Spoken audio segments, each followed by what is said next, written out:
ಕಾರ್ಯಕ್ರಮಕ್ಕೆ ಬರುದಿಲ್ಲ.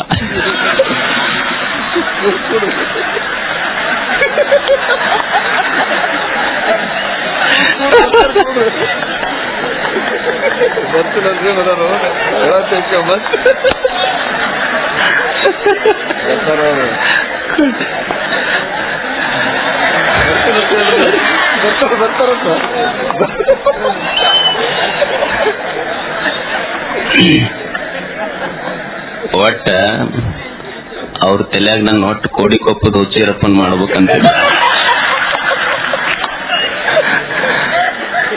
ಚಂದಿದ್ರ ಮನ್ಸಿಗೆ ಬರುವಲ್ದ ಅವ್ರಿಗೆ.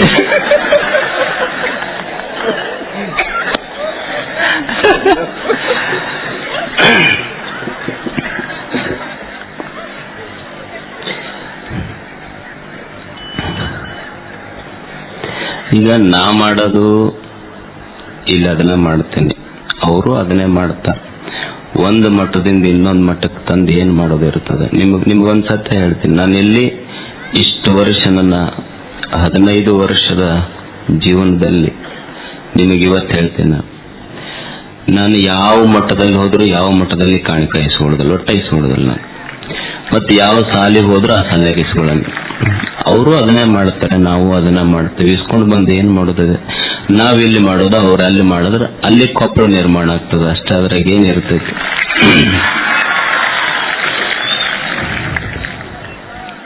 ಬಟ್ ಹಿಂಗ್ ಚಾರ್ಜ್ ಮಾಡ್ಕೊಂತಿರ್ಬೇಕು ನಿಮ್ಗೆ. ಇಲ್ಲಾಂದ್ರೆ ಬ್ಯಾಟ್ರಿ ಡೌನ್ ಹಾಕವ್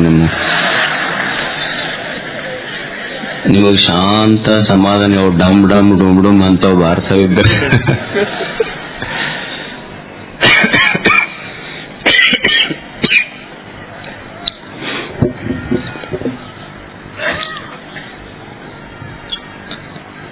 ದಯಾಘನ ಗವಿಸಿದ್ದೇಶನನ್ನ,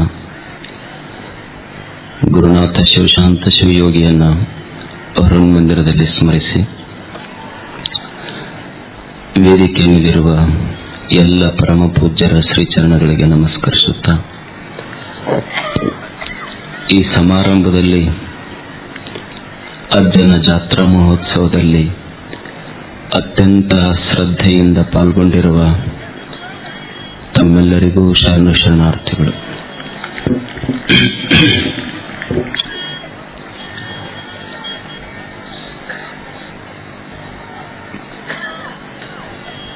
ನಾವೆಲ್ಲ ಬಯಸೋದು ಏನನ್ನು, ನಮ್ಮದೆಲ್ಲರದು ಒಂದು ಸುಖಿ ಜೀವನ ಆಗಬೇಕು, ಸಂತೋಷದ ಜೀವನವನ್ನು ನಾವೆಲ್ಲ ಕಟ್ಕೋಬೇಕು, ಒಂದು ಸುಖಿ ಸಮೃದ್ಧಿ ಜೀವನ ನಮ್ಮದಾಗಬೇಕು ಅನ್ನೋದೇ ನಮ್ಮೆಲ್ಲರ ಅಭಿಲಾಷೆ. ಇದು ಯಾರ ಅಭಿಲಾಷೆ ಇಲ್ಲ ಹೇಳಿ?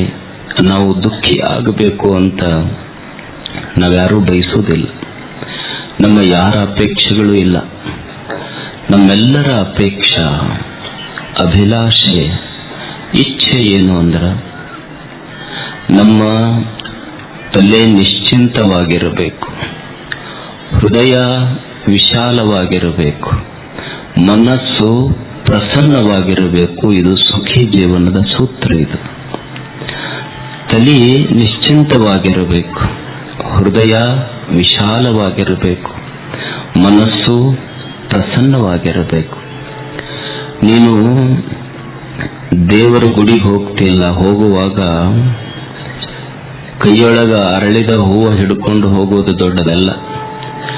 ಕೈಯೊಳಗ ಅರಳಿದ ಹೂವು ಹಿಡ್ಕೊಂಡು ಒಳಗ ಬಾಡಿದ ಮನಸ್ಸಿಟ್ಟುಕೊಂಡು ಹೋದ್ರೆ ದೇವರಿಗೆ ಸಂತೋಷ ಆಗೋದಿಲ್ಲ. ನಿನ್ನ ಕೈಯಲ್ಲಿರುವ ಹೂವುಗಳು ಬಾಡಿರಲಿ, ಆದರೆ ದೇವಸ್ಥಾನಕ್ಕೆ ಹೋಗುವಾಗ ನಿನ್ನ ಎದೆಯ ಹೂವು ಅರಳಿರಬೇಕು. ಅದು ಸುಖಿ ಜೀವನ, ಅದು ಸಂತೋಷದ ಜೀವನ. ಎದೆ ಅರಳಿರಬೇಕು, ಹೃದಯ ಕಮಲ ಅರಳಿರಬೇಕು. ಹಾಗಾದ್ರೆ ಏನು ಮಾಡಬೇಕು ಮನುಷ್ಯ? ನನ್ನ ಒಂದು ಸಂತೋಷದ ಬದುಕು ಕಟ್ಟಕೋಬೇಕಾದ್ರೆ ಏನು ಮಾಡೋದು? ನನ್ನ ಜೀವನ ಸುಖಿ ಆಗಬೇಕಲ್ಲ, ಈ ಜೀವನ ನಿಶ್ಚಿಂತವಾಗಿರಬೇಕಲ್ಲ, ಏನು ಮಾಡೋದು? ಇಲ್ಲಿ ಬಹಳ ಏನೋ ಮಾಡುವುದಿಲ್ಲ, ಸ್ವಲ್ಪ ತಿಳ್ಕೊಳ್ಳೋದೈತೆ ಅಷ್ಟೆ. ತಿಳ್ಕೊಂಡ್ರ ನಾವು ಬದುಕನ್ನು ನೋಡುವ ದೃಷ್ಟಿಕೋನ ಬಹಳ ಭಿನ್ನ ಆಗುತ್ತೆ. ಈ ಬದುಕಿನಲ್ಲಿ ಎರಡು ಸತ್ಯಗಳದಾವ, ಅವುಗಳನ್ನು ನಾವು ಅರಿತುಕೊಳ್ಳಬೇಕಾಗ್ತದೆ. ಒಂದು ವಾಸ್ತವಿಕ ಸತ್ಯ, ಇನ್ನೊಂದು ವ್ಯಾವಹಾರಿಕ ಸತ್ಯ. ಒಂದು ವಾಸ್ತವಿಕ ಸತ್ಯ, ಇನ್ನೊಂದು ವ್ಯಾವಹಾರಿಕ ಸತ್ಯ. ವ್ಯಾವಹಾರಿಕ ಸತ್ಯ ಅದು ಇರುವುದು ಒಂದು ರೀತಿ, ಕಾಣುವುದು ತೋರುವುದು ಒಂದು ರೀತಿ, ಅದು ವ್ಯಾವಹಾರಿಕ ಸತ್ಯ. ವಾಸ್ತವಿಕ ಸತ್ಯ ಹಂಗಲ್ಲ, ಯಾವಾಗಲೂ ಒಂದೇ ರೀತಿಯಾಗಿರುತ್ತದೆ. ಈ ಎರಡರ ಭೇದ, ಇವೆರಡರ ಪರಿ ನಮಗೆ ಗೊತ್ತಾಗಬೇಕು. ಜೀವನದಲ್ಲಿ ಯಾವುದು ವ್ಯಾವಹಾರಿಕ ಸತ್ಯ, ಯಾವುದು ವಾಸ್ತವಿಕ ಸತ್ಯ. ವ್ಯಾವಹಾರಿಕ ಸತ್ಯ ಸ್ವಲ್ಪ ಕಾಲ ಇದ್ದು ತೋರಿ ಮತ್ತೆ ಮರೆಯಾಗ್ತದೆ, ಅದರ ವಾಸ್ತವಿಕ ಸತ್ಯ ಯಾವಾಗಲೂ ಇರುತ್ತದೆ. ಈಗ ನೀವು ನೋಡಿ, ನಾವು ನಮ್ಮ ಮಕ್ಕಳ ಹುಟ್ಟು ಹಬ್ಬವನ್ನು ಆಚರಣೆ ಮಾಡ್ತೇವೆ, ಎಷ್ಟು ಸಂತೋಷ ಆಗ್ತದಲ್ಲ ನಮಗ. ನನ್ನ ಮಗ 1 ವರ್ಷದ ಹುಟ್ಟು ಹಬ್ಬ, 1 ವರ್ಷ ದೊಡ್ಡವಾದ, 2 ವರ್ಷ ದೊಡ್ಡವಾದ, 5 ವರ್ಷದ ಹುಟ್ಟು ಹಬ್ಬ ಆಚರಣೆ ಮಾಡುತ್ತೇವೆ. ನನ್ನ ಮಗ 5 ವರ್ಷ ದೊಡ್ಡವಾದ ಅಂತ ಸಂತೋಷ ಪಡುತ್ತೇವೆ. ನನ್ನ ಮಗ 5 ವರ್ಷ ದೊಡ್ಡವಾದ ಅಂತ ಸಂತೋಷ ಪಡುವುದು ವ್ಯಾವಹಾರಿಕ ಸತ್ಯ. ಅದರ ಸಾವು 5 ವರ್ಷ ಅವನ ಸಮೀಪಕ್ಕೆ ಬಂತು ಅನ್ನೋದು ವಾಸ್ತವಿಕ ಸತ್ಯ. ಈ ವಾಸ್ತವಿಕ ಸತ್ಯ ತಿಳ್ಕೋಬೇಕಾಗ್ತದೆ. ಈಗ ನಾವೆಲ್ಲ ಹೊಲ ಖರೀದಿ ಮಾಡ್ತಿರ್ತೀವಿ, ಭೂಮಿ ಖರೀದಿ ಮಾಡ್ತೀವಿ. ಭೂಮಿ ಖರೀದಿ ಮಾಡುವಾಗ ನಾವೆಲ್ಲ ಅಂತಿರ್ತೀವಿ, ಯಾವಕ್ಕೆ ಬಿದ್ದಿರ್ತಾನ ಮನುಷ್ಯ, ಇದಕ್ಕೆ ಎಷ್ಟರ ಕಿಮ್ಮತ್ತಿರ್ಲಿ ಅಷ್ಟು ಕಿಮ್ಮತ್ತು ಕೊಟ್ಟು ಖರೀದಿ ಮಾಡ್ತೀನ ಅಂತಾನ ಮನುಷ್ಯ. ಹೌದಲ್ಲ? ಇದಕ್ಕೆ ಎಷ್ಟರ ಕಿಮ್ಮತ್ತು ಕಟ್ಲವ್ರು ಮನುಷ್ಯ ಅಂತಿರ್ತಾನ, ಇದಕ್ಕೆ ಎಷ್ಟರ ಕಿಮ್ಮತ್ತು ಕಟ್ಲಿ ಅಷ್ಟು ಕಿಮ್ಮತ್ತು ಕೊಟ್ಟು ಈ ಭೂಮಿ ಖರೀದಿ ಮಾಡ್ತೀನಿ ಅಂತ ಮನುಷ್ಯ ಅಂತಿರ್ತಾನ. ಭೂಮಿ ಅಂತಿರ್ತೈತಿ, ಇವತ್ತು ನೀ ನನಗೆ ಎಷ್ಟರ ಕಿಮ್ಮತ್ತು ಕಟ್ಟು, ಒಂದು ದಿವಸ ನಿನಗೆ ಕಿಮ್ಮತ್ತಿಲ್ಲಾರ್ದಂಗ ಒಳಗ್ ಕರ್ಕೊಂತೀನಿ ಅಂತ ಭೂಮಿ ಅಂತಿರ್ತೈತಿ. ಇದು ವಾಸ್ತವಿಕ ಸತ್ಯ. ವಾಸ್ತವಿಕ ಸತ್ಯವನ್ನ ತಿಳ್ಕೊಂಡು ವ್ಯಾವಹಾರಿಕ ಬದುಕು ನಡೆಸಿದರೆ ನಿಶ್ಚಿಂತ ಅಷ್ಟೇ. ಅದು ಪ್ರಸನ್ನತೆಯ ಬದುಕು. ಹಾಗೆ ಬದುಕು ಕಟ್ಟಿಕೊಳ್ಳಬೇಕು. ಇಂಥ ಒಂದು ಸುಂದರ ಬದುಕು ಕಟ್ಟಿಕೊಳ್ಳಿಕ್ಕಾಗಿ ನಮ್ಮ ಹಿರಿಯರು, ಶರಣರು ಎಲ್ಲವನ್ನ ತ್ಯಾಗ ಮಾಡಿ ಬಹಳ ಸಂಶೋಧನೆ ಮಾಡಿದರು. ಈ ಬದುಕು ಸುಂದರವಾಗಬೇಕಲ್ಲ, ಈ ಬದುಕು ನಿಶ್ಚಿಂತವಾಗಿರಬೇಕಲ್ಲ, ಬದುಕಿನಲ್ಲಿ ಸಂತೋಷದ ಹೂಗಳರಳಬೇಕಲ್ಲ, ಇದು ಹಾಗೆ ಬದುಕು ಕಟ್ಟುವುದು. 12ನೇ ಶತಮಾನದಲ್ಲಿ ಒಬ್ಬ ಶರಣ ಆಗಿ ಹೋದ. ಅವರ ಹೆಸರು ಉರುಲಿಂಗ ಪೆದ್ದಿಗಳು ಅಂತ. ಆಶ್ಚರ್ಯ ಏನು ಅಂದ್ರ, ಅವನೊಬ್ಬ ಕಳ್ಳ, ಉರುಲಿಂಗ ಪೆದ್ದಿ. ಗುರುಗಳ ಪ್ರಭಾವಕ್ಕೆ ಒಳಗಾಗಿ ಮುಂದೆ ಒಬ್ಬ ಶ್ರೇಷ್ಠ ಶರಣಾಗಿ ಉರುಲಿಂಗ ಪೆದ್ದಿ ಪ್ರಿಯ ವಿಶ್ವೇಶ್ವರ ಅಂತ ಒಂದು ವಚನಾಂಕಿತ ಇಟ್ಟುಕೊಂಡು 100 ವಚನಗಳನ್ನು ಬರೆದ್ರವರು. ಅವರು ಮನುಷ್ಯನ ಬದುಕು ಕಟ್ಟೋದೆ ಹೆಂಗ ಒಂದು ಚಿಂತನೆ ಮಾಡಿದ್ರು, ಒಂದು ಸಂಶೋಧನೆ ಮಾಡಿದ್ರು, ಒಂದಿಷ್ಟು ಸರಳ ಸೂತ್ರಗಳನ್ನು ಕೊಟ್ಟರು. ಈ ಸೂತ್ರಗಳ ಮೇಲೆ ನಮ್ಮ ಬದುಕು ನಾವು ನಡೆಸಿದ್ರ ಇದು ಅತ್ಯಂತ ಸುಂದರ ಬದುಕಾಗ್ತದೆ, ಇದು ಅತ್ಯಂತ ವೈಭವಪೂರ್ಣ ಬದುಕಾಗ್ತದೆ. 4 ಸೂತ್ರಗಳನ್ನು ಕೊಟ್ಟರು. ಶರಣು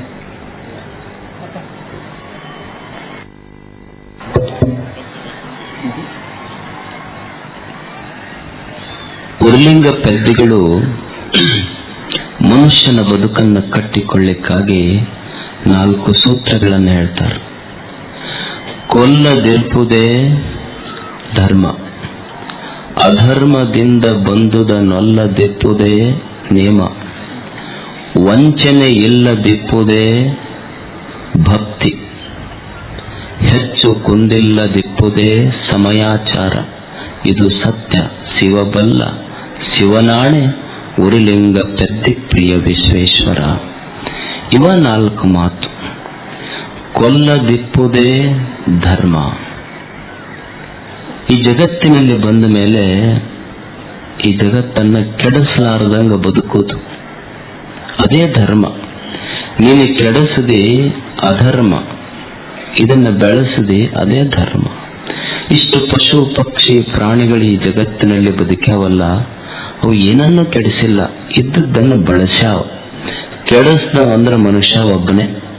ದೇವರು ಇಷ್ಟೊಂದು ಸುಂದರವಾದ ಸೃಷ್ಟಿಯನ್ನ ಮಾಡಿಟ್ಟನಲ್ಲ, ಇದರ ರಕ್ಷಣೆ ಮಾಡಬೇಕಲ್ಲ ನಾವೆಲ್ಲ. ಬಹಳ ಮಂದಿ ಕೇಳ್ತಿರ್ತಾರ, ಅಲ್ರಿ ಮನುಷ್ಯ ಹುಟ್ಟ್ಯಾನಲ್ಲ, ಹುಟ್ಟಿ ಬಂದ ಮೇಲೆ ಏನು ಮಾಡಬೇಕು? ಏನ್ ದೊಡ್ಡ ಫಿಲಾಸಫರ್ ಆಗಿರ್ತಾನ, ಹುಟ್ಟಿ ಬಂದು ಏನು ಮಾಡ್ಬೇಕ್ರಿ? ಯಪ್ಪ, ನೀ ಏನೂ ಮಾಡೋದು ಬೇಡ, ದೊಡ್ಡತದಿ ಬಾಳ. ದೇವ್ರು ಏನು ಮಾಡಿಟ್ಟಾನ ಅದನ್ನ ಕೆಡಿಸ್ಲಾರ್ದಂಗೆ ಇದ್ದು ಬಿಡು, ಅದೇ ನಿನ್ನ ಜೀವನದ ಸಾರ್ಥಕತೆ ಅಷ್ಟೇ. ಏನೂ ಮಾಡೋದು ಬೇಡ ನೀನು. ದೇವ್ರು ಏನು ಮಾಡಿಟ್ಟಾನ ಅದನ್ನ ಕೆಡಿಸ್ಲಾರ್ದಂಗಿರು. ಅಕಸ್ಮಾತ್ ಏನಾದ್ರೂ ಮಾಡ್ಬೇಕನ್ನಿಸ್ತು ಅಂದ್ರೆ ಮಾಡು. ಏನು ದೇವರು ಇದು ಸುಂದರವಾದ ನಿಸರ್ಗ ಈ ಜಗತ್ತನ್ನು ಮಾಡಿಟ್ಟನಲ್ಲ, ನಿನ್ನ ಮಾತು, ನಿನ್ನ ಕಾರ್ಯ, ನಿನ್ನ ವಿಚಾರಗಳಿಂದ ಈ ಶಿವನ ಸೃಷ್ಟಿ ಮತ್ತಷ್ಟು ಸುಂದರವಾಗಬೇಕಲ್ಲ, ಅಂಥದ್ದೇನಾದ್ರೂ ಮಾಡಷ್ಟೇ ನೀನು. ಗಿಡ ಕಡದಿ ಅಧರ್ಮ, ಗಿಡ ಹಚ್ಚದಿ ಅದೇ ಧರ್ಮ ಅಷ್ಟೇ. ನಾವು ಬಹಳ ಗುಡಿ ಕಟ್ಟುವುದಷ್ಟೇ ಧರ್ಮ ಅಂತ ತಿಳ್ಕೊಂಡಿವಿ, ಹಾಗಲ್ಲ. ಗಿಡಗಳನ್ನು ಹಚ್ಚುವುದು ಒಂದು ಶ್ರೇಷ್ಠ ಧರ್ಮವೇ ಅಲ್ಲ. ಈಗ ನೀವೊಂದು ಮಸೀದಿ ಕಟ್ರಿ, ಅದರೊಳಗೆ ಒಂದು ಧರ್ಮದವ್ರು ಅಷ್ಟೇ ಹೋಗ್ತಾರೆ. ಒಂದು ಗುಡಿ ಕಟ್ರಿ, ಅದರೊಳಗೆ ಒಂದು ಧರ್ಮದವ್ರು ಅಷ್ಟೇ ಹೋಗ್ತಾರೆ. ಒಂದು ಚರ್ಚ್ ಕಟ್ರಿ, ಅದರಲ್ಲಿ ಆ ಧರ್ಮದವ್ರು ಅಷ್ಟೇ ಹೋಗ್ತಾರೆ. ಆದ್ರೆ ಒಂದು ಗಿಡ ಹಚ್ಚ್ರಿ, ಅದ್ರ ನೆರಳೊಳಗೆ ಎಲ್ಲಾ ಧರ್ಮದವರು ಬಂದು ನಿಲ್ತಾರೋ ಇಲ್ಲೋ. ಒಂದು ಗಿಡ ಅಂದ್ರ ಅದೊಂದು ಮಾನವ ಧರ್ಮ ಪೀಠ ಇದ್ದಂಗದು. ಗಿಡ ಹಚ್ಚುವುದು ಧರ್ಮ, ಗಿಡ ಕಡಿದ್ವಿ ಅದೇ ಅಧರ್ಮ ಅಷ್ಟೇ. ರಕ್ಷಣಾ ಮಾಡೋದಲ್ಲ. ಬಾಳ ಮಂದಿ ಹೇಳ್ತಿರ್ತಾರ, ನಾ ಇವನು ಮುಗಿಸ ಮಟ್ಟ ನನಗೆ ಸಮಾಧಾನ ಆಗೋದಿಲ್ಲ. ಹಳ್ಳ್ಯಾಗ ಅನ್ನೋದಿಲ್ಲ, ಇವನು ಮುಗಿಸ ಮಟ್ಟ ಸಮಾಧಾನ ಇಲ್ಲ ನನಗೆ. ಬಾಳ ಮಂದಿ ನೋಡ್ಬೇಕು, ಹಳ್ಳ್ಯಾಗ ಗಡ್ಡ ಗಿಡ್ಡ ಬಿಟ್ಟಿರ್ತಾರಲ್ಲ, ಅವನ್ ತೆಗದಿಂದ ಇವನ್ ತೆಗ್ಯಾದ. ಅಲ್ಲ, ಎದ್ದು ಕೂಡ್ಲೆ ನಿನ್ ಮಾರಿ ಮೇಲೆ ಗಡ್ಡ ತಕೊಳಕ್ಕಾಗಿಲ್ಲ, ಅವನೇನ್ ತೆಗಿತಪ್ಪ ನೀನು?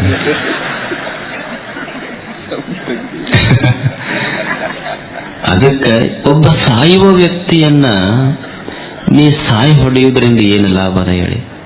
ಒಬ್ಬ ಮನುಷ್ಯನಿ ಏನೋ ಮಾಡೋದು ಬೇಡ, ಇವತ್ತು ನೀ ಕೊಲೆ ಮಾಡ್ಬೇಕಪ್ಪ ಒಬ್ಬರಿಗೆ ಅಂತ ಅನ್ಕೊಂಡ್ರ, ನೀ ಇವತ್ತು ಕೊಲೆ ಮಾಡೋದ್ರಿಂದ ಏನಾಗುತ್ತದೆ? ಅವ ಇನ್ನಷ್ಟು ದಿವಸಕ್ಕೆ ನೀ ಸುಮ್ಮನೆ ಬಿಟ್ಟರು ಸತ್ತ ಹೋಗ್ತಾನೋ. ಈ ಜಗತ್ತಿನಲ್ಲಿ ಸಾಯುವ ವ್ಯಕ್ತಿಯನ್ನ ಸಾಯು ಹೊಡೆಯುವವರು ಹೀರೋಗಳಾಗುವುದಿಲ್ಲ, ಸಾಯುವ ವ್ಯಕ್ತಿಗಳನ್ನ ಬದುಕಿಸೋರು ಹೀರೋಗಳಾಗ್ಯಾರ. ಸಾಯುವ ವ್ಯಕ್ತಿಗಳನ್ನು ಬದುಕಿಸೋರು. This earth is enjoyed by such heroes. ಅಂಥವ್ರು ಹೀರೋ ಬೇಕಾಗಿದೆ ಈ ಜಗತ್ತಿಗೆ, ಭೂಮಿಗೆ. ನಮ್ಮದು ಮನುಷ್ಯನ ಮನಸ್ಸು ಹಂಗಲ್ಲ. ಇದು ಒಟ್ಟೇನಾರ ಮಾಡಿ ಕೆಡಿಸಬೇಕಂತೈತಿ. ನೀವು ನೋಡಿ, ಸಾಮಾನ್ಯವಾಗಿ ಮನಸ್ಸ ಒಳ್ಳೆಯದಕ್ಕೆ ಹಾತೊರೆಯುವುದಕ್ಕಿಂತ ಕೆಟ್ಟದಕ್ಕೆ ಬಹಳ ಹಾತೊರಿತೈತಿ. ಕೆಟ್ಟದ್ದು ಬಹಳ ಜಲ್ದಿ ನೆನಪಿಟ್ಟುಕೊಂತೈತಿ. ಈಗ ನಮಗೆ ಯಾರೋ ಒಬ್ರು ಒಂದು ಮದುವೆ ಇರ್ತೈತಿ ಅಂತ ತಿಳ್ಕೊಳ್ಳಿ. ಮದುವೆಯೊಳಗ ಪಾಪ ಮದುವೆ ಗದ್ದಲ ಅಂದ್ರ ಒಬ್ಬರಿಗೆ ಲಗ್ನ ಪತ್ರಿಕೆ ಮುಟ್ಟಿರ್ತೈತಿ, ಒಬ್ಬರಿಗೆ ಮುಟ್ಟಿರುವುದಿಲ್ಲ. ಆಗ್ತಿರ್ತೈತಿ ಇಲ್ಲ, ಸಾಮಾನ್ಯವಾಗಿ. ಅಕಸ್ಮಾತ್ ಊರಾಗ ಒಬ್ಬನಿಗೆ ಮುಟ್ಟಿರಲಿಲ್ಲ ಅಂದ್ರ ಅವ ಅಂತಿರ್ತಾನೆ, ಯಾಕೋ ಮದ್ವಿಗೆ ಹೋಗೇ ಇಲ್ಲಲ್ಲ ಅಂದ್ರ, ಅಲ್ಲ ನನಗೇನು ಕರೆದ, ನನಗೇನಲ್ಲಿ ಹೋಗಕ್ ಮರ್ಯಾದೆ ಇಲ್ಲ ನನಗೆ ಅಂದ್ರೆ ಕರೆದಿಲ್ಲ, ನಾ ಹೋಗೋದಿಲ್ಲ ಅಂದ್ರೆ ಕರೀಲಾರ್ದಲ್ಲಿ ಹೋದವ್ರು ಮರ್ಯಾದೆ ಇರುವುದಿಲ್ಲ ಅಂತ ಅವನ್ ಲೆಕ್ಕ. ಅಲ್ಲ ಪಾಪ ಆತ ಬಿಡು, ಅವನೇನೋ ಇವತ್ತ ಗದ್ದಲದೊಳಗಿದ್ದ, ಮರ್ತಿದ್ದ, ನಿನಗೆ ಲಗ್ನ ಪತ್ರ ಕೊಡಕ್ ಆಗಿಲ್ಲ, ಮರ್ತ್ ಬಿಟ್ಟಾನ. ಅವ ಅಂತಿರ್ತಾನ, ಅವ ನನಗೆ ಕರೆದಿಲ್ಲ ಅಂದ್ರೆ ನಾ ಹೋಗೋದಿಲ್ಲ, ನನಗೆ ಮರ್ಯಾದೆ ಇಲ್ಲ ಅಂತಿರ್ತಾನ. ಇವತ್ತು ಮುಗೀತು, ಬೆಳಿಗ್ಗೆ ಮದುವೆ ಮುಗಿದಿತ್ತು, ಸಾಯಂಕಾಲ ಓಣ್ಯಾಗ ಒಂದ್ ದೊಡ್ಡ ಜಗಳ, ಹೋಗಿ ಕೈ ಕಟ್ಕೊಂಡ್ ನಿಂತಾನಲ್ಲಿ. ಅಲ್ಲ ಮರ್ಯಾದೆ ಇದ್ರೆ ಅಲ್ಯಾಕ್ ಹೋಗ್ಬೇಕು? ಅವ್ರನ್ನ ಕರೆದಿದ್ರೆ ನಾವು ಜಗಳ ಆಡ್ತಿದ್ವ್ರ? ಏನ್ ಕರೆದಿದ್ರ ನಿನಗೆ? ಅಲ್ಲ ಪಾಪ ಅವು ಲಗ್ನ ಮಾಡ್ಕೊಳಕತ್ತವ, 2 ಅಕ್ಷತೆ ಹಾಗೆ ಬಂದ್ರೆ ನಿನ್ ನೆನಸ್ತಿದ್ದು. ಅಲ್ಲಿ ಹವಾ ಮಾಡ್ತೀವಿ, ನಾನು ಕರೀಲಾರ್ದ ಹೋಗೋದಿಲ್ಲ. ಮತ್ತ ಅಷ್ಟು ನಿನಗೆ ಮರ್ಯಾದೆ ಇತ್ತಂದ್ರೆ ಜಗಳ ಆಡಲ್ಲಿ ಹೋಗ್ಬಾರ್ದಾಗಿತ್ತು. ಹೋಗಿ ಕೈ ಕಟ್ಕೊಂಡ್ ನಿಂತಾನಲ್ಲಿ. ಇವ್ರೇನ ಹೋಗಿ ಬಿಡಿಸಾವಲ್ಲ, ಜಗಳ ಆಡೋದು ನಿಂತು ನೋಡವ. ಅಕಸ್ಮಾತ್ ಜಲ್ದಿ ಜಗಳ ಮುಗೀತು ಅಂದ್ರ ಬಹಳ ಅಸಮಾಧಾನ. ಇನ್ನೊಂದ್ ಸ್ವಲ್ಪ ಆಡಿದ್ರೆ ಬೇಷ್ ಇರ್ತಲ್ಲ. ಒಂದ್ ಸ್ವಲ್ಪ ಹಂಗ ಪೆಟ್ರೋಲ್ ಇಟ್ಕೊಂಡ ಹೋಗಿರ್ತಾರ ಅವ್ರು. ಹಂಗ ಅಂದ್ರೆ ಕೆಟ್ಟದಕ್ಕಷ್ಟು ಮನಸ್ಸು ಹಾತೊರಿತದೆ. ನಾನು ನಿನ್ನೆ ಹೇಳ್ತಾ ಇದ್ನಲ್ಲ, ಗದ್ದಲದಾಗ ಎಷ್ಟು ಜನ ಕೇಳಿದೆ ಗೊತ್ತಿಲ್ಲ. ಸಿದ್ದರಾಮೇಶ್ವರ ಶರಣ ಅಂತಾನೆ, ಈ ಮನುಷ್ಯನ ಜೀವನ ಪವಿತ್ರ ಆಗಬೇಕಾದ್ರ ಏನು ಮಾಡಬೇಕಾಗಿಲ್ಲ. ನಮ್ಮ ಮನೆ, ಮಠ, ಹೆಂಡ್ರು, ಮಕ್ಕಳು ಬಿಟ್ಟು ಎಲ್ಲೋ ಹಿಮಾಲಯಕ್ಕೆ ಹೋಗಬೇಕಂತೇನಿಲ್ಲ. ಈ ಜೀವನ ಪವಿತ್ರ ಆಗಬೇಕಾದ್ರ ಸುಮ್ಮನೆ 2 ಸಣ್ಣ ಕೆಲಸ ಮಾಡಿದ್ರೆ ಸಾಕು, ಮನುಷ್ಯನ ಜೀವನ ಅತ್ಯಂತ ಪವಿತ್ರ ಆಗ್ತದೆ. ಏನು ಮಾಡುವುದು? ಇಷ್ಟೇ, ಇನ್ನೊಬ್ಬರ ಮನಸ್ಸಿಗೆ ನೋವಾಗಲಾರ್ದಂಗ ಬದುಕೋದು, ಇನ್ನೊಬ್ಬರು ಮನೆ ಮುರಿ ಕೆಲಸ ಬಿಡುದು, ಇವೆರಡು ಬಿಟ್ಟರೆ ಸಾಕು, ಪವಿತ್ರ ಆಗ್ತದೆ ಜೀವನ. ಇನ್ನೊಬ್ಬರ ಮನೆ ಮುರಿ ಕೆಲಸ ಬಿಡು, ಇನ್ನೊಬ್ಬರ ಮನಸ್ಸಿಗೆ ನೋವಾಗಲಾರ್ದಂಗ ಬದುಕೋದು ಕಲಿ. ಅದೇ ಧರ್ಮ ಅಷ್ಟೇ ಅಲ್ಲ. ಧರ್ಮ ಅಂದ್ರೆ ಏನು? ದಿವಸ ಭಸ್ಮ ಹಚ್ಕೊಂಡು 4 ತಾಸು ಕಣ್ಣು ಮುಚ್ಕೊಂಡು ಕುಂದ್ರುವುದು ಧರ್ಮ ಅಲ್ಲ. ಇನ್ನೊಬ್ಬರ ಮುಖದ ಮೇಲೆ ನಗಿ ಬಂತು ನಮ್ಮ ಮಾತಿನಿಂದ, ನಮ್ಮ ಕಾರ್ಯಗಳಿಂದ ಅಂದ್ರೆ ಅದು ಧರ್ಮ, ಅದು ಅಷ್ಟೇ. ಊದಿನ ಕಡ್ಡಿ ಜಗಲಿ ಮೇಲೆ ಕುಂತಿತ್ತು. ಅವ ಭಕ್ತ ಹೋಗಿ ಊದಿನ ಕಡ್ಡಿ ಕೇಳದ್ನಂತ. ಜಗಲಿ ಮೇಲೆ ಹಚ್ಚಿಡ್ತೀವಿಲ್ಲ ನಾವು ಊದಿನ ಕಡ್ಡಿ ಬೆಳಿಗ್ಗೆ. ಅವ ಭಕ್ತ ಹೋಗಿ ಊದಿನ ಕಡ್ಡಿ ಕೇಳದ್ನಂತಲ್ಲ, ದೇವ್ರ ನಿನಗ ಮಗ್ಗಲ್ದಾಗ ಕೂಡಿಸ್ಕೊಂತ, ನನಗ್ಯಾಕೆ ಒಮ್ಮೆರೆ ಜಗಲಿಗ ಮಗ್ಗಲ್ ತನ್ನ ಮಗ್ಗಲ್ ಕೂಡಿಸ್ಕೊಳ್ಳಲ್ವ? ನನಗ್ ಒಮ್ಮೆರೆ ತನ್ನ ಮಗ್ಗಲ್ ಕೂಡಿಸ್ಕೊಂಡಿಲ್ಲ, ನಿನಗ್ಯಾಕೆ ಅವನ ಮಗ್ಗಲ್ ಕೂಡಿಸ್ಕೊಂತಾನ? ನನಗ್ ಪೂಜಾದ ಕೋಲ್ಯಾಗ ಹಂಗ ಬಂದ್ರೆ ನಡೆಯುದಿಲ್ಲ, ಸ್ನಾನ ಮಾಡಿ ಬಾ, ಮಡ್ಯಾಗ ಬಾ ಅಂತ ನನಗ ದೇವ್ರು. ನಿನಗ ನೋಡಿದ್ರೆ ಮಗ್ಗಲ್ ಕರ್ಕೊಂಡು ಕೂಡುತ್ತಾನಲ್ಲ ಅಂತ ಭಕ್ತ ಊದಿನ ಕಡ್ಡಿ ಕೇಳ್ದ. ಅವಾಗ ಊದಿನ ಕಡ್ಡಿ ಅಂದ, ಮತ್ ನೀ ಮಾಡೋದ ಅಂತ ಕೆಲಸ ಮಾಡಿದ, ಅದಕ್ಕ ಸ್ನಾನ ಮಾಡಿ ಬಾ ಅಂತ ನಿನಗವ. ನನಗ್ ಯಾಕೆ ಮಗ್ಗಲ್ ಕೂಡಿಸ್ಕೊಂತಾನ ಅಂದ್ರ, ನಿನಗ್ ಯಾಕೆ ಹೊರಗೆ ದಬ್ಬತಾನಂದ್ರ, ನಾ ಏನು ಮಾಡೀನಿ ಅಂದ್ರ ನನ್ನ ಸುಟ್ಕೊಂಡು ಇನ್ನೊಬ್ಬರ ಮನ್ಯಾಗ ಸಂತೋಷ ಕೊಟ್ಟೀನಿ. ಆದ್ರೆ ನೀ ಇನ್ನೊಬ್ಬರು ಮನೆ ಸುಟ್ಟು ನೀ ಸಂತೋಷ ಪಟ್ಟಿ, ಅದಕ್ಕೆ ಹೊರಗಿಟ್ಟ ನಿನಗವ. ನಾನು ನನ್ನ ಸುಟ್ಟುಕೊಂಡು ಇನ್ನೊಬ್ಬರ ಮನೆ ಸಂತೋಷ ಇಟ್ಟೀನಿ ನಾನು, ಆದ್ರೆ ನೀ ಮಂದಿ ಮನೆ ಸುಟ್ಟು ಸಂತೋಷ ಪಡ್ತಿಲ್ಲ, ಅದಕ್ಕೆ ಹೊರಗಿಟ್ಟ ನಿನಗವ. ಅದಕ್ಕೆ ಮನುಷ್ಯ ಇದನ್ನು ಕಲಿಯುವುದಲ್ಲ, ಏನು ಒಳ್ಳೆಯದಿದೆ ಅದನ್ನ ಪ್ರೀತಿಸುವುದೇ ನಿಜವಾದ ಧರ್ಮ, ರಕ್ಷಣೆ ಮಾಡುವುದೇ ಧರ್ಮ, ಅದಕ್ಕೆ ಕೊಲ್ಲದಿಪ್ಪುವುದೇ ಧರ್ಮ. ಅಧರ್ಮದಿಂದ ಬಂದುದ ನೊಲ್ಲದಿಪ್ಪುವುದೇ ನೇಮ. ನೇಮ ಅಂದ್ರ ಮಡಿ ಮಡಿ ಮಡಿ ಮಾಡ್ತೀವಲ್ಲ, ಅದು ನೇಮ ಅಲ್ಲ. ನೇಮ ಅಂದ್ರ ಅನ್ಯಾಯದಿಂದ ಬಂದದ್ದನ್ನ ನೀವು ಮುಟ್ಟಬೇಡ ಅಂತ ನಾವು ಚರಣ. DVG ಎಷ್ಟು ಸುಂದರ ಮಾತು ಹೇಳ್ತಾರೆ. ಅನ್ನವನ್ನುಣ್ಣುವಾಗ ಕೇಳ್, ಅದ ಬೇಯಿಸಿದ ನೀರ್, ನಿನ್ನ ದುಡಿಮೆಯ ಫಲವೋ ಪರರ ಕಣ್ಣೀರು. ನೀ ಅನ್ನ ಊಟ ಮಾಡ್ತೀಯಲ್ಲಪ್ಪ, ಅನ್ನ ಊಟ ಮಾಡುವಾಗ ಒಂದು ತುತ್ತು ತಗೊಂಡು ಹಿಂಗ ಬಾಯಿ ಹತ್ತಿರ ಒಯ್, ತುತ್ತು ಒಳಗಿಟ್ಕೋಬೇಡ, ಅದನ್ನ ಕೈಯಾಗಿ ಹಿಡಿದು ಒಂದು ಕ್ಷಣ ವಿಚಾರ ಮಾಡು. ನಾ ಈಗೇನು ಈ ಅನ್ನ ಉಣ್ಣಾಕತ್ತೀನಿಲ್ಲ, ಈ ನಾ ಉಣ್ಣುವ ಅನ್ನ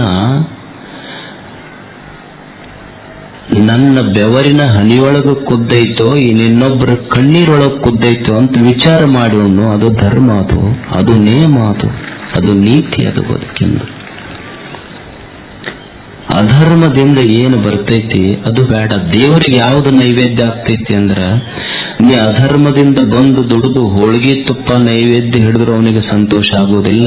ನೀ ಧರ್ಮದಿಂದ ದುಡಿದಿದ್ದು ಒಂದು ಹುಲ್ಲಿನ ಕಡ್ಡಿ ಬೈದು ಹಿಂಗೆ ತೋರಿಸಿದ್ರು ಸಹಿತ ಅವನಿಗೆ ಸಂತೃಪ್ತಿ ಆಗ್ತದೆ, ಅದನ್ನ ಬಯಸ್ತಾನೆ ದೇವರ. ಆತ ನಮ್ದು ಹಂಗ ಆಗೋದಿಲ್ಲ. ಒಂದ್ ಸ್ವಲ್ಪ ಏನಾರ ಆತಂದ್ರ ಮುಗಿತು, ಒಟ್ಟು ಕೈಯಾಗ ರೊಕ್ಕ ನಿಲ್ಲುವಲ್ ನೋಡ್ರಿ, ಹೆಂಗಾರ ಬರ್ಬೇಕು. ನಮಗ್ ಹೋದ್ವಿನ ಬಾಳ ತಂದ್ರೆ ಇದು ಒಟ್ಟು ರೊಕ್ಕ ನಿಲ್ಲೋದ್ರ ಕೂಡ್ಲೆ ಒಟ್ಟು ಮನಿ ತೋರಿಸ್ತೀವಿ, ಮತ್ ನಾವು ಖಾಲಿನ ಕುಂತಿರ್ತೀವಿ, ನಿನ್ ಮನಿ ಚಲೋ ಇಲ್ಲಪ್ಪ ಅಂತೀವಿ. ಅವ ಎಲ್ಲ ಬದಲಿ ಮಾಡ್ತಾನ. ನಾವು ಪೂರಾ ಎಲ್ಲ ಬೆಡ್ರೂಮು, ದೇವ್ರ ಕೋಲಿ ಎಲ್ಲ ಬದಲು ಮಾಡಿ ಮನ್ಯಾಗ ಹೋಗ್ತಾನ. ಹೋದ ಕೂಡಲೇ ಅದು ಮನಿ ಅಂತೂ ನನ್ನ ಬದಲು ಮಾಡಿದೆ, ನೀ ಹಂಗ ಉಳ್ಕೊಂಡೆಲ್ಲ, ಮೊದಲು ನೀ ಬದಲಾಗಂತ ಮನಿ ಅಂತ ಇರ್ತೈತೆ. ಏನ್ ಮನಿ ಬದಲು ಮಾಡೋದ್ರಿಂದ ದುಡ್ಡು ಬರ್ತೈತೆ? ಮತ್ತಿದು ವರ್ಕೌಟ್ ಆಗ್ಲಿಲ್ಲ, ಅವನಿಗೆ ಹೋಗಿ ಒಂದು ದಾರ ಕಟ್ಟಿಸ್ಕೊಂಡು, ಅದು ದಾರ ಅಂತಿತ್ತು ನೋಡಪ್ಪ, ನನ್ನ ಕಟ್ಟಿಸ್ಕೊಂಡ ಕೈಗಳೊಳಗೆ ದುಡ್ಡು ನಿಲ್ಲೋದಿಲ್ಲ, ದುಡಿಯುವ ಕೈಗಳಲ್ಲಿ ದುಡ್ಡು ನಿಲ್ತೈತಿ ಅಂತದ್ದು ದಾರ ಅಂತಿತ್ತು. ಮನುಷ್ಯ ದಾರ ಕಟ್ಟಿಸ್ಕೊಂಡ ಕೈಯಾಗಲ್ಲ, ದುಡಿಯುವ ಕೈಗಳಲ್ಲಿ ನಿಲ್ತದ. ಮತ್ತೆ ಇನ್ನೂ ಬಹಳ ಕಾಡಾಟ ಐತಿ, ಒಟ್ಟು ರೊಕ್ಕ ಬರುವಲ್ದಂತ ಒಬ್ಬ ಓದ ಬಡ ಬಡ ಜ್ಯೋತಿಷಿ ಹತ್ರ ಹೋಗಿ ಒಂದು ಪೇಪರ್ ಇಟ್ಟು ಮುಂದೆ ಪೇಪರ್ ಇಟ್ಟು ಬಹಳ ಕಾಡಾಕತ್ತೈತ್ರಿ. ಅವ್ರು ಬಹಳ ಚಂದ ಹೇಳ್ತಿರ್ತಾರೆ, ಕೇಳ್ಬೇಕು. ಕಣ್ಣಿಗೆ ಕಾಣತೈತ್ರಿ, ಒಟ್ಟು ಕೈಗೆ ಬರುದಿಲ್ಲ ನೋಡ್ರಿ. ಮತ್ ದಿವಸ 6 ಗಂಟೆಗೆ ಕಡೆ ತೊಗೊಂಡು ಹೋದ್ರ ಅದೇ ಹೆಂಗ್ ಕೈಗೆ ಬರ್ತೈತೆ? ಅವ್ರ ಕೈಯಾಗ ಹೋಗುತ್ತೆ, ನಿನ್ ಕೈಯಾಗ ಹೆಂಗ್ ಬರ್ತೈತೆ? ಮತ್ ನಂಬರ್ ಹಚ್ಚಿದ್ರ ನಂಬರ್ ಹಚ್ಚ ಅವ್ರ ಕೈಯಾಗ ಹೋಗ್ತೈತಿ, ನಿನ್ ಕೈಯಾಗ ಬರೀ ಖಾಲಿ ಹಾಳೆ ಬರ್ತೈತೆ ಅಷ್ಟ ನಂಬರ್. ಕಣ್ಣಿಗೆ ಕಾಣ್ತೈತ್ರಿ, ಕೈಯಾಗ ಬರೋದಿಲ್ಲ. ಹೋದ ಅವ್ರ ಜ್ಯೋತಿಷಾಸ್ತ್ರ ಹೋಗಿ ಒಂದು ಪೇಪರ್ ಇಟ್ಟ ಅವ್ರು ತೊಗೊಂಡು ನಿನ್ನ ಹೆಸರು ಇಂಥದ್ದೌದಲ್ಲ? ಹೌದಂದ. ಅವನಿಗೆ ಆಶ್ಚರ್ಯ, ನಾನು ಎಲ್ಲೋ ದೂರದಿಂದ ಬಂದೀನಿ, ಇವ್ರಿಗೆ ಹೆಂಗ್ ಗೊತ್ತಾತಪ್ಪರಿ ನನ್ನ ಹೆಸರು? ನಿನಗ ನಿಮ್ ಹೆಣ್ಮಕ್ಳ ಹೆಸರಿದ ಹೌದಲ್ಲ? ಹೌದ್ರಿ ಅಪ್ಪ, ದೊಡ್ಡವರಪ್ಪ, ಎಲ್ಲ ತ್ರಿಕಾಲ ಜ್ಞಾನಿಗಳು. ನಿಮ್ಮ ಅಪ್ಪ ಅವನ ಹೆಸರಿದ ಹೌದಲ್ಲ? ಹೌದು. ನಿನಗಿಬ್ಬರು ಮಕ್ಕಳದಾರಿಲ್ಲ? ಅಪ್ಪರಿಗೆಲ್ಲ ಗೊತ್ತಾಗತ್ತಲ್ಲಪ್ಪ. ನಿನ್ನ ಮಕ್ಕಳ ಹೆಸರಿದ ಹೌದಲ್ಲ? ಹೌದು. ಅವಾಗ ಅವ್ರ ಗುರುಗಳಂದ್ರು, ಯಪ್ಪ ಅವನ ಶಿಷ್ಯ ಕೇಳಿದೆ, ಅಪ್ಪ ನಿನಗಿದೆಲ್ಲ ಹೆಂಗ್ ಗೊತ್ತಾಯ್ತು? ಹುಚ್ಚ, ಜ್ಯೋತಿಷ್ಯ ಕೇಳಕ್ ಬರುವಾಗ ಜಾತಕ ತರ್ಬೇಕು, ರೇಷನ್ ಕಾರ್ಡ್ ತರಬಾರ್ದು ಅಂದ. ಅವ್ರ ರೇಷನ್ ಕಾರ್ಡ್ ತಗೊಂಡು ಹೋಗಿದ್ದ. ಒಟ್ಟು ಹೆಂಗಾರ ಬರಲಿ ಅಂತೇಳಿ. ಅದು ಅಲ್ಲ, ಅಧರ್ಮದಿಂದ ಬಂದುದನ್ನೊಲ್ಲ ಬಿಪ್ಪುದೇ ನೇಮ ಅಷ್ಟೇ. ಅದೊಂದು ಬದುಕಿನ ನೇಮ ಆಗಬೇಕು. ವಂಚನೆ ಇಲ್ಲದಿಪ್ಪುದೇ ಭಕ್ತಿ. ಎಷ್ಟು ಸುಂದರವಾದ ವ್ಯಾಖ್ಯಾನ ಮಾಡ್ತಾರ ನೋಡಿ. ವಂಚನೆ ಇಲ್ಲದಿಪ್ಪುದೇ ಭಕ್ತಿ. ಈಗ ವಚನ ಅಂತ ಒಂದು ಶಬ್ದ ಐತೆ. ಈ ವಚನದೊಳಗೊಂದು ಪೂಜೆ ಸೇರಿಸಿಬಿಡ್ರಿ, ವಂಚನ ಆಗತ್ತದ. ವಚನ ಯಾವಾಗ ಆಗತ್ತ, ವಂಚನೆ ಯಾವಾಗ ಆಗತ್ತ? ಯಾವಾಗ ನಿನ್ನ ಮಾತು, ನಿನ್ನ ಮನಸ್ಸು, ನಿನ್ನ ಕಾರ್ಯ ಅದು ಒಂದೇ ಸರಳ ರೇಖೆಯಲ್ಲಿರ್ತೈತಲ್ಲ, ಅದು ಭಕ್ತಿ. ಅದು ನಿನ್ನ ಇರುವಿಕೆ ಒಂದು, ತೋರುವಿಕೆ ಒಂದಾತು ಅಂದ್ರೆ ಅದು ವಂಚನೆ ಅಷ್ಟೇ. ಮ್ಯಾಲೊಂದು ರೀತಿ, ಒಳಗೊಂದು ರೀತಿ ಇತ್ತು ಅಂದ್ರೆ ಅದು ವಂಚನೆ. ಅದು ಈಗ ಒಬ್ಬ ಬೇಡ ಇರ್ತಾನ, ಬೇಡ ಅವ ಹಕ್ಕಿಗಳಿಗೆ ಒಂದಿಷ್ಟು ಕಾಳು ಹಾಕ್ತಿರ್ತಾನ, ನೋಡಿದಿಲ್ಲ ನೀವು? ಒಬ್ಬ ಸಂತನು ಸಹಿತ ಹಕ್ಕಿಗಳಿಗೆ, ಪಕ್ಷಿಗಳು ಒಂದಿಷ್ಟು ಕಾಳು ಹಾಕ್ತಿರ್ತಾನ. ವ್ಯತ್ಯಾಸ ಗೊತ್ತಿಲ್ಲ ನಿಮ್ಗೆ?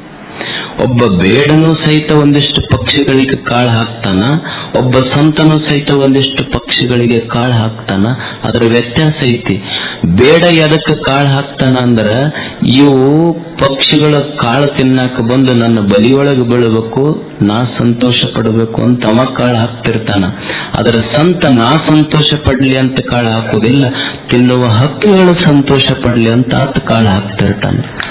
ನಾನು ಕಾಳು ಹಾಕಿನಿ, ಅವನು ಹಾಕ್ಯಾನ. ವ್ಯತ್ಯಾಸ ಐತಿ ಇಲ್ಲೋ? ಈಗ ತಂದೆ ತಾಯಿದ ವೆಡ್ಡಿಂಗ್ ಆನಿವರ್ಸರಿ ಇರ್ತೈತಿ. ಆ ವೆಡ್ಡಿಂಗ್ ಆನಿವರ್ಸರಿಗೆ ಬಹಳ ಜನ ಬಟ್ಟೆ ತಂದು ಕೊಡ್ತಾರ. ಆಹೇರಿ ಅಂತ ಮಾಡೋದಲ್ಲ, ಏನಂತ ನೀವು? ಆಭಾರಿ ಅಂತೀರ, ಆಹೇರಿ ಅಂತ? ಆಹೇರಿ ಅದು ಹೇರೆ ಹೋಗ್ತಾರ ಅವ್ರು ಮ್ಯಾಲ. ಮತ್ ನಾವ್ರಿ ಏನ್ ಮಾಡ್ತೀರಿ? ಇವ್ರು ಕೊಟ್ಟ ಸೀರೆ ಮತ್ತೊಬ್ಬರಿಗೆ ಕೊಡೋದು, ಅವ್ರು ಕೊಟ್ಟ ದೋತ್ರಿ ಇನ್ನೊಬ್ಬರಿಗೆ ಕೊಡ್ತೀವಿ ಅಷ್ಟೇ.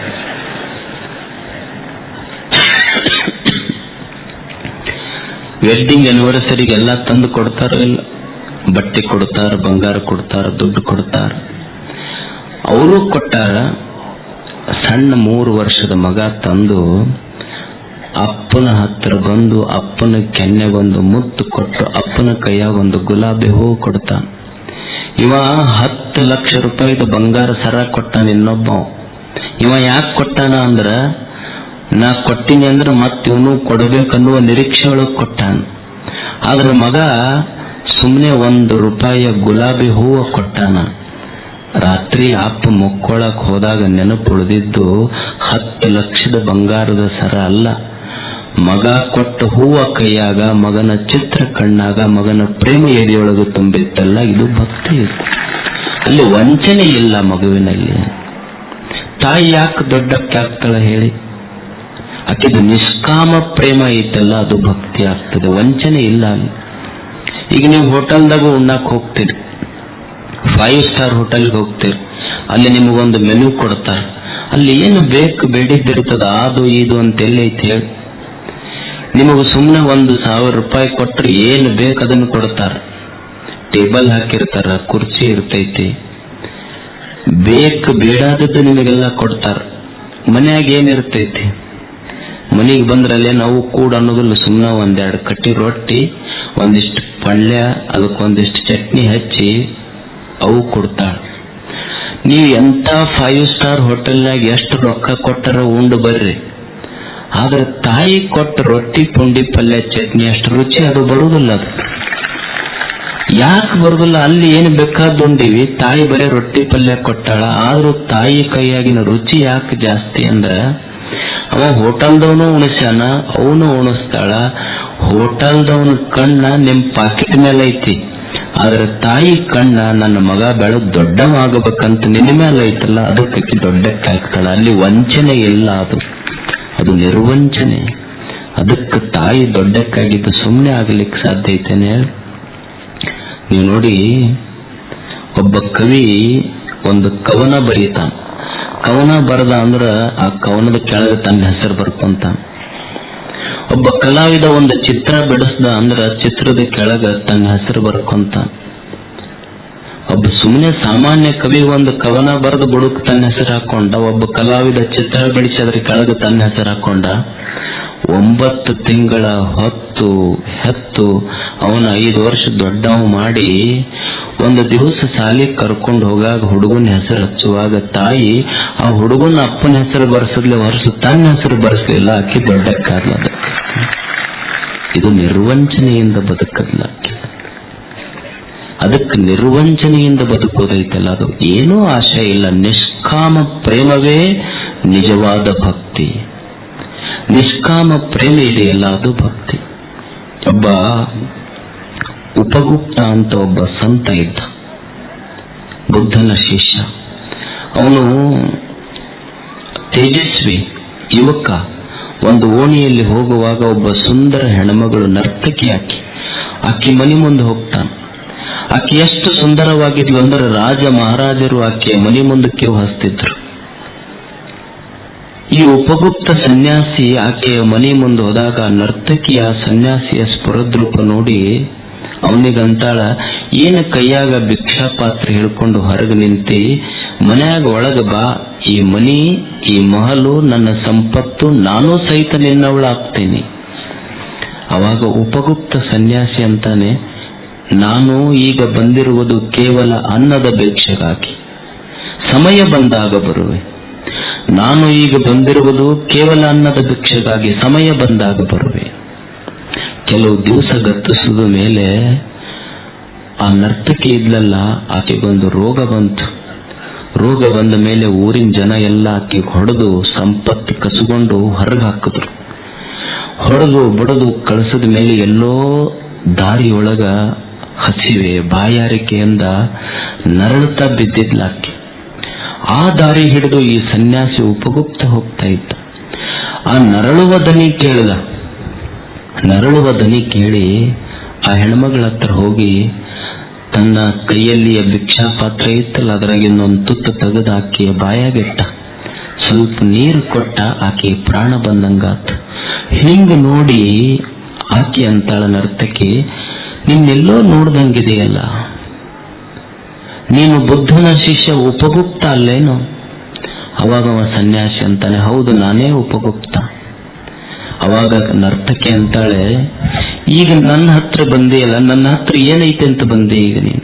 ಯಾವಾಗ ನನ್ನ ಹತ್ರ ಸಂಪತ್ತಿತ್ತು, ಯಾವಾಗ ಸೌಂದರ್ಯ ಇತ್ತು, ಅವಾಗ ಬರ್ಲಿಲ್ಲ. ಈಗ ನನ್ನ ಹತ್ರ ಏನೂ ಇಲ್ಲಲ್ಲ, ಈಗ ಬಂದೆ ನೀನು ಅಂತ. ಅವಾಗ ಉಪಗುಪ್ತ ಒಂದು ಸುಂದರ ಮಾತು ಹೇಳ್ತಾನೆ, ನಿಮ್ಮ ಹತ್ರ ಎಲ್ಲ ಇದ್ದಾಗ ಬರೋರು ಗುರುಗಳಲ್ಲ, ನೀ ಬಿದ್ದಾಗ ಬರೋವು ನಿಜವಾದ ಗುರು ಆಗ್ತಾನಂತ.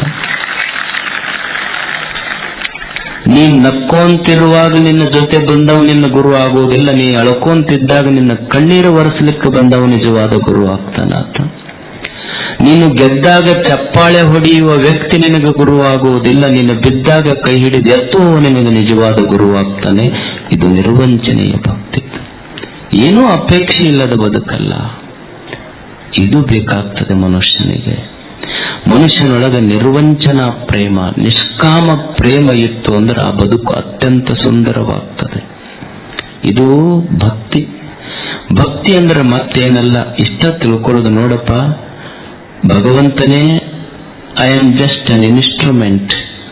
ನಾನು ಕರ್ತನಲ್ಲ, ನಾನು ಮಾಡುವಾತನಲ್ಲ, ನನ್ನ ಮುಖಾಂತರ ನೀ ಮಾಡಿಸ್ಕೊಳ್ಳಕತ್ತೆ.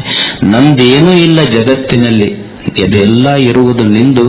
ನೀ ಕೊಟ್ಟ ಪ್ರಸಾದ ಅಂದಿ, ನಾ ಮಾಡಿದಿ ಅಂದಿ, ನಾ ದುಡ್ದೀನಿ ಅಂದಿ, ಅದು ಪದಾರ್ಥ ಆಗತ್ತ. ಯಪ್ಪ ನೀ ಕೊಟ್ಟಿದ್ದು ಅಂದಿ ಪ್ರಸಾದ ಆಗುತ್ತೆ. ಇಷ್ಟ ವ್ಯತ್ಯಾಸ ಅದ್ರೊಳಗೆ. ನಾ ದುಡ್ದಿದ್ದು ಅಂದಿ ಪದಾರ್ಥ ಆಗತ್ತೆ. ಯಪ್ಪ ಇದು ನೀ ಕೊಟ್ಟದ್ದು ಅಂದಿ ಪ್ರಸಾದ ಆಗುತ್ತೆ. ಬದುಕೇ ಒಂದು ಪ್ರಸಾದ ಆಗತ್ತಲ್ಲ. ಅವಾಗ ನಾ ಮಾಡ್ಲಿಕ್ಕೆ ನಾವು ಅಂತಿರ್ತೀವಿಲ್ಲ, ನಾ ಮಾಡೀನಿ, ಹೊಲ ಮಾಡೀನಿ, ಮನಿ ಮಾಡೀನಿ, ನಿಮಗ ಅಷ್ಟ ಅನಿಸೋಲ್ಲ, ನಮಗೂ ಅಂತಿರ್ತೈತಿ. ನಾನಾ ಮಠ ಮಾಡೀನಿ ಅಂತ ಅನಿಸ್ತಿರ್ತೈತಿ. ಅನಿಸೋಲ್ಲ ಅಂತಲ್ಲ, ಎಲ್ಲರಿಗೆ ಅಂತ ಕನಸು ಬೀಳ್ತಾವೆ. ನಮ್ದು ಎಲ್ಲರದು ಹೆಂಗಂದ್ರೆ ಏನ್ ಮಾಡಿವಿ ನೀವ್ ಅಂತಿರ್ತೀರಿ. ಮನಿ ಕಟ್ಟಿನಿ, ನಾ ಮನಿ ಕಟ್ಟಿನಿ. ಏನು ಕಟ್ಟಿಯಪ್ಪ? ದೇವರ ಮಣ್ಣು ನಿರ್ಮಾಣ ಮಾಡದಿದ್ರ, ದೇವರ ಕಲ್ಲು ನಿರ್ಮಾಣ ಮಾಡದಿದ್ರ, ದೇವರ ನೀರು ನಿರ್ಮಾಣ ಮಾಡದಿದ್ರೆ ನೀ ಮನಿ ಕಟ್ಲಿಕ್ಕೆ ಆಗ್ತೈತೆ? ಸುಮ್ಮನೆ ನಮಗೊಂದು ಭ್ರಮ ಇರ್ತದ, ನಾನು ಮಠ ಕಟ್ಟಿನಿ, ನಾ ಮಠ ಕಟ್ಟಿನಿ ಅಂತ ನನಗನ್ನಿಸ್ತಿರ್ತೈತಿ. ನಮ್ದೆಲ್ಲರದು ಹೆಂಗಂದ್ರ, ನಿಮ್ಮದು ನಮ್ಮದು ಕೂಡ ಈ ಬಂಡಿ ಇರ್ತೈತಲ್ಲ, ಹಳ್ಳಿಯಾಗಿ ಚಕ್ಕಡಿ ಹೊಡ್ಕೊಂಡು ಹೋಗ್ತಿರ್ತಾರ ಹೊಲಕ್ಕೆ. ಆ ಬಂಡಿ ಬುಡಕ್ ಒಂದು ನಾಯಿ ಹೋಗ್ತಿರ್ತೈತಿ ನೋಡ್ರಿ. ಅದು ಬಂಡಿ ಎಳ್ಕೊಂಡು ಹೋಗ್ತಿರ್ತಾವ, ಅದ್ರ ಬುಡಕ್ ನಾಯಿ ಹೋಗ್ತಿರ್ತೈತಿ. ಹಂಗ ತೆಗ್ತಿರ್ತೈತಿ, ಅದು ತೆಗ್ತಿರ್ತೈತಿ ಮನಿ ಮಠ. ಹೊಲದಿಂದ ಹೋಗಿ ಮನೆಗೆ ಕೊಳ್ಳ ಹರಿದ ಮೇಲೆ ಅದು ನಾಯಿ ತೇಗ್ತಿತ್ತು. ಮನ್ಯಾಗ ಆಕಳಿತ್ತು, ಅದು ಕೇಳ್ತಂತ, ಯಾಕೋ ದೋಸ್ತ ಎಷ್ಟು ತೆಕ್ಕತ್ತೆ ಅಲ್ಲ. ಅವಾಗ ಅದು ನಾಯಿ ಅಂತಂತ ಗೊತ್ತಿಲ್ಲ, ಕಣ್ಣಿಗೆ ಕಾಣ್ಲಿಲ್ಲ, ಬಂಡಿ ಹೊತ್ಕೊಂಡು ಬಂದಿನಿ ಹೊಲದಿಂದ ಅಂತ. ಹಂಗ ಮನಿ ಹೊತ್ತೀವಂತ ನಿಮಗ, ಮಠ ಹೊತ್ತೀವಂತ ನಮಗ. ನಾವೆಲ್ಲ ಬಂಡಿ ಬುಡಕಿನ ನಾಯಿ ಅಷ್ಟೇ, ಮತ್ತೇನು ಅಲ್ಲ. ಎಲ್ಲರೂ ಯಾರೂ ಹೊತ್ತಿಲ್ಲ, ಹೊತ್ತಾವ ಅವ ಅನ್ನೋದು ಭಕ್ತಿ ಅಷ್ಟೇ. ನಾವೇನೂ ಹೊತ್ತಿಲ್ಲ, ಅವ ಕೊಟ್ಟು ನಡೆಸ್ತಾನ ಅನ್ನೋದು ಭಕ್ತಿ. ನನ್ನದೇನೂ ಇಲ್ಲ, ಇದೆಲ್ಲ ಅವನದು ಅನ್ನೋದು ಭಕ್ತಿ. ಇದು ಭಕ್ತಿ. ಇದು ಇರಬೇಕಾಗ್ತದೆ. ನಮ್ದೇನಿದೆ ಹೇಳಿ ಈ ಜಗತ್ತಿನಲ್ಲಿ? ಅವಂದು ಅಂದ್ರೆ ಪ್ರಸಾದ ಆಗಿಬಿಡ್ತೈತಲ್ಲ ಬದುಕು. ಎಷ್ಟು ಸುಂದರ ಅದ. ಹಿಂಗಂದ್ರೆ ಬಹಳ ಸಂತೋಷ ಆಗ್ತದೆ. ನೀವು ನೋಡ್ರಿ, ಈಗ ಮನ್ಯಾಗ ನೀವು ಮನೆಗೆ ಹೋಗ್ತೀರಿ, ಹೆಣ್ಮಕ್ಳಿಗೆ ಇಷ್ಟೊಂದು ಬಿಡ್ರಿ, ನೀವ್ ಎಷ್ಟು ಸಂತೋಷ ಆಗತ್ತೆ. ಏನ್ ನಮ್ದೇನೂ ಇಲ್ರಿ ಮನ್ಯಾಗ, ಎಲ್ಲ ಅವ್ರದ ಇರೋದು ಖರೆ, ಅವ್ರದನ ಇರ್ತೈತೆ. ಅದು ನಿಮ್ದೇನು ನಡೀಲಿಲ್ಲ. ಸುಮ್ಮನೆ ಅಂದ್ರಿ ನೀವು ಮನ್ಯಾಗ ಹೋಗಿ, ಏನ್ ನಮ್ದೇನೂ ಇಲ್ರಿ ಎಲ್ಲ ಅವ್ರದ. ಮತ್ ಹೊರಗೆ ಹೋದ್ರಿ, ದೋಸ್ತರು ಇರ್ತಾವೆ, ಏನ್ ನಂದೇನಪ್ಪ ಎಲ್ಲ ನಿಂದ ಅನ್ನೋದು. ಪೂಜಾದ ಕೋಲ್ಯಾಗ ಹೋಗಿ ಕೈ ಮುಗಿದು ದೇವರಿಗೆಲ್ಲ ನಿಂದಪ್ಪ ಅನ್ನೋದು.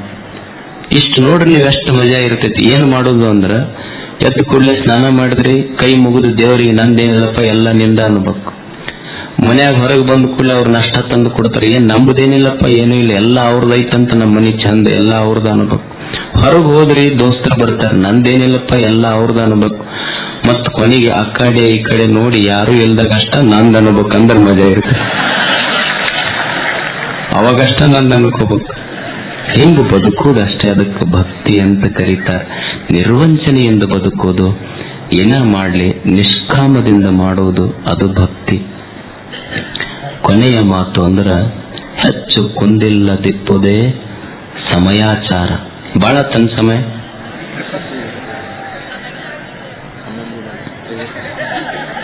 ನನಗೆ ಗೊತ್ತೈತಿ ನೀವೇನ್ ಇನ್ನೂ 10-15 ದಿವಸ ಮನೆಗೆ ಹೋಗೋ ಲೆಕ್ಕದಾಗ ಇಲ್ಲ ಯಾರು.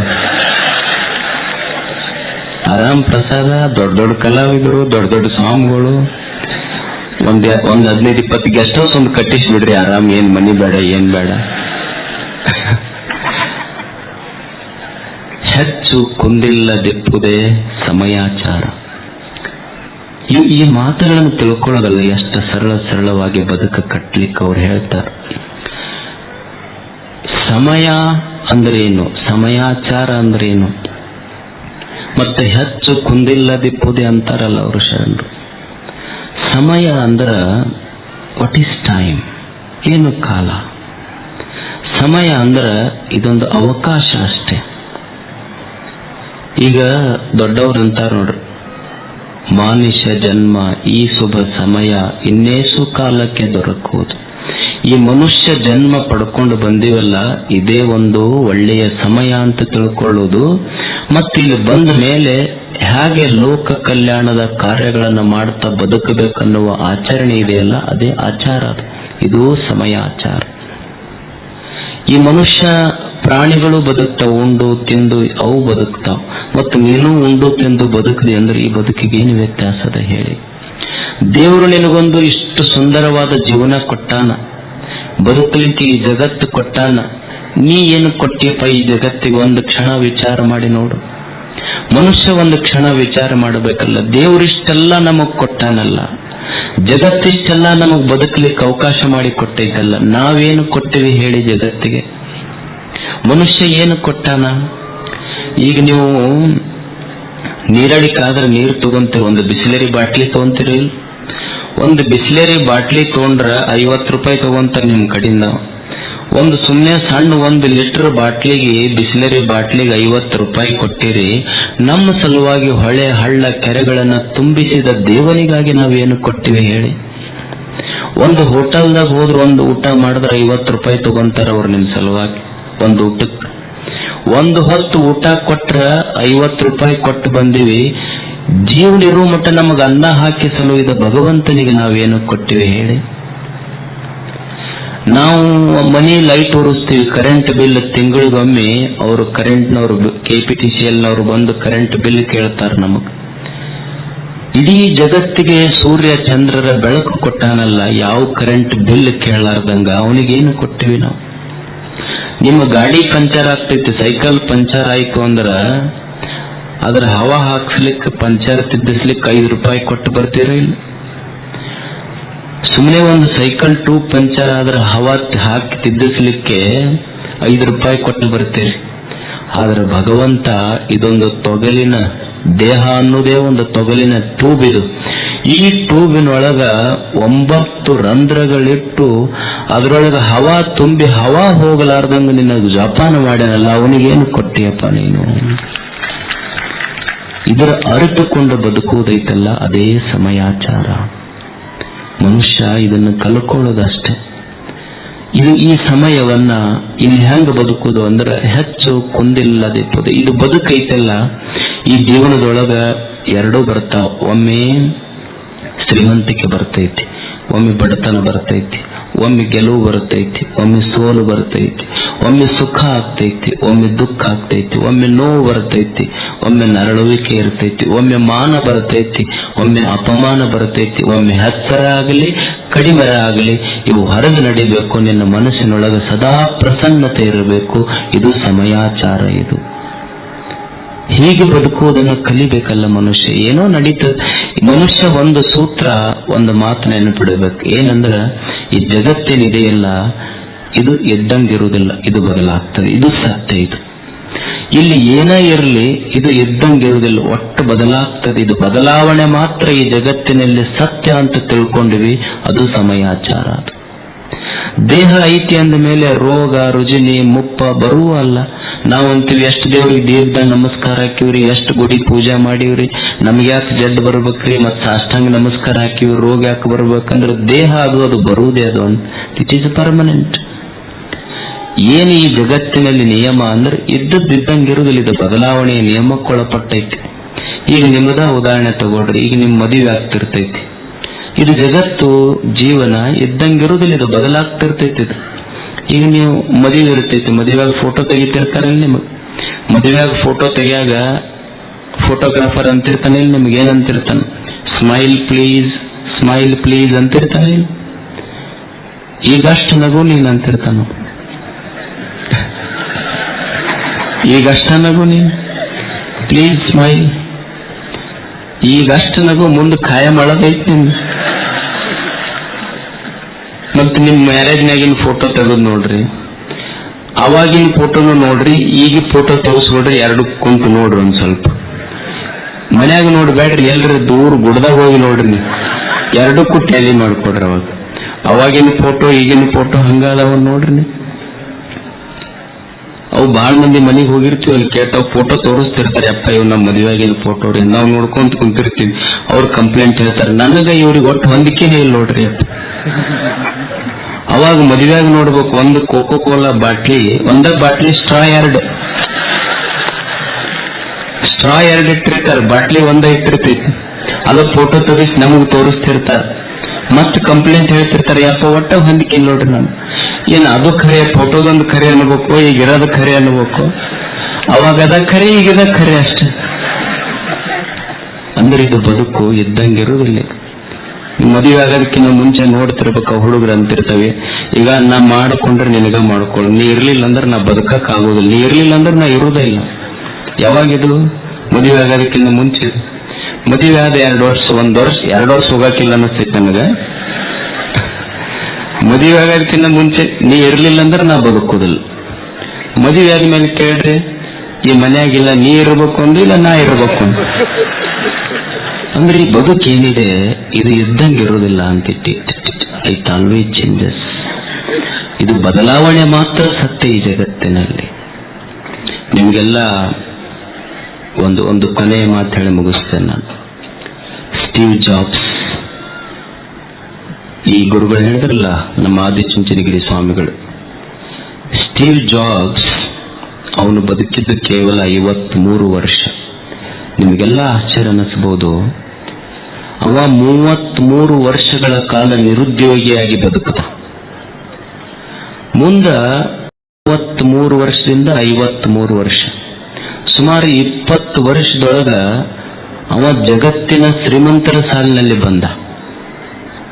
ಅವನು ಒಂದು ಸುಂದರ ಮಾತು ಬರೀತಾನೆ. ಅವನು he was A university drop out. ಅವನು ದಾಡ್ಡದನಂತ ಶಾಲೆಗಿಂದ ಯೂನಿವರ್ಸಿಟಿಯಾಗಿಂದ ಹೊರಗೆ ಹಾಕಿದ್ರು. ಮತ್ ಯಾವ ಯೂನಿವರ್ಸಿಟಿ ಅವನಿಗೆ ದಡ್ಡ ಅಂತ ಹೊರಗೆ ಹಾಕಿತ್ತಲ್ಲ, ಮುಂದೊಂದು ದಿವಸ ಅದ ಯೂನಿವರ್ಸಿಟಿ ಕರೆದು ಅವನಿಗೆ ಡಾಕ್ಟರೇಟ್ ಕೊಟ್ಟು. ಅವಾಗ ಅವ ಒಂದು ಸುಂದರ ಮಾತು ಹೇಳ್ತಾನೆ, ಜಗತ್ತಿನಲ್ಲಿ ಯಾವ ಶಾಲೆ, ಕಾಲೇಜು, ವಿಶ್ವವಿದ್ಯಾಲಯಗಳು ಕಲಿಸದ ಪಾಠ ಮನುಷ್ಯನಿಗೆ ಹಸಿವು ಕಲಿಸ್ತದೆ. ಹಸಿವೇನಿದೆ ಅದು ಪಾಠ ಹಸಿವು ಕಲಿಸುವ ಪಾಠ ಯಾವ ವಿಶ್ವವಿದ್ಯಾಲಯಗಳಲ್ಲಿಯೂ ಕಲಿಸ್ಲಿಕ್ಕೆ ಸಾಧ್ಯ ಇಲ್ಲ. ಅವ ಒಂದು ಸುಂದರ ಮಾತು ಬರೀತಾನೆ, ನಾನು ಹೆಂಗ್ ಸಕ್ಸಸ್ಫುಲ್ ಆದೆ, ನಾನಿಷ್ಟು ಸಕ್ಸಸ್ಫುಲ್ ಆಗ್ಲಿಕ್ಕೆ ನನ್ನ ಜೀವನದ ಸೂತ್ರ ಏನಿತ್ತು ಅಂತ ಅವ ಬರ್ಕೊಳ್ತಾನೆ. ಒಂದು ಸುಂದರ ಮಾತು ಹೇಳ್ತಾನೆ, ಅದನ್ನ ಹೇಳಿ ನಾನು ಮುಗಿಸ್ತೇನೆ.